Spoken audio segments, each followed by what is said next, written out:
Welcome to this explainer. If you're trying to, well, crack the code of qualitative data analysis, you're in exactly the right place. Today, we're going to completely demystify this whole process and get you ready to tackle your own data in just about 3 minutes. Let's get right into it.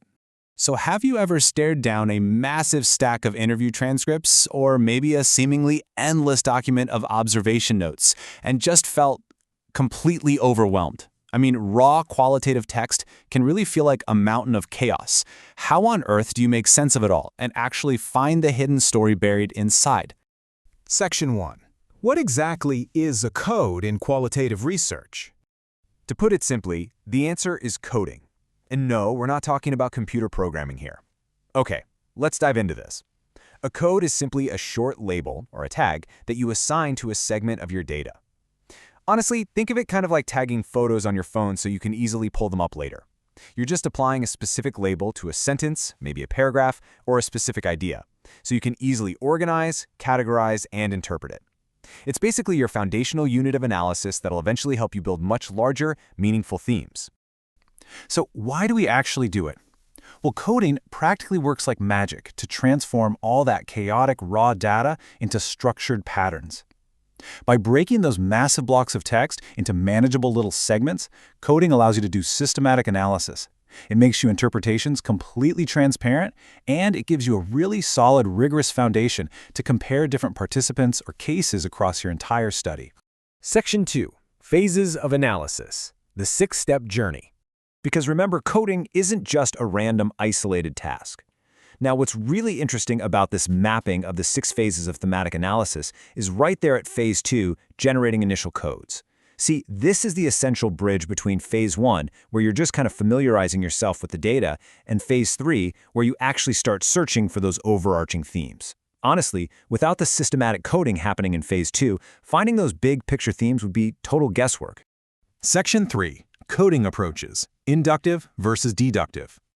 There definitely isn't just one single way to code your data. So the crucial point here is understanding the difference between inductive and deductive coding. Inductive coding is completely data-driven and exploratory. You aren't using preset categories. Instead, you're letting the themes emerge completely organically straight from the data itself.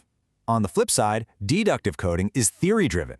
This means you actually develop your codes before you even analyze the data based on existing literature or predefined frameworks, and then you structure your search around those specific categories.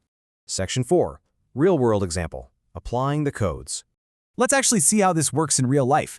It's one thing to talk about this stuff in the abstract, right? So let's ground it. Take a look at this actual participant statement from a study on cyberbullying. They said, okay, yeah, this situation can seriously affect her mental health. She may feel very worried and stressed because girls are often more emotionally affected by such situations. This incident has had a negative impact on her mental well-being, yes, I think. Now, this is classic qualitative data. It's messy, it's raw, it is deeply human, and we absolutely need to systematically analyze it. And this brilliantly illustrates the true aha moment of data transformation.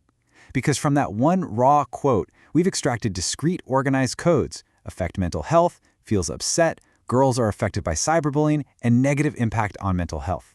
See what happened there? We took a rambling, conversational paragraph and distilled it down into precise, incredibly manageable analytical tags. By mastering these coding techniques, you literally transform from a passive reader of transcripts into an active architect of knowledge. So as you get ready to stare down your very own mountain of qualitative data, I'll leave you with this. What hidden themes will you discover in your own research?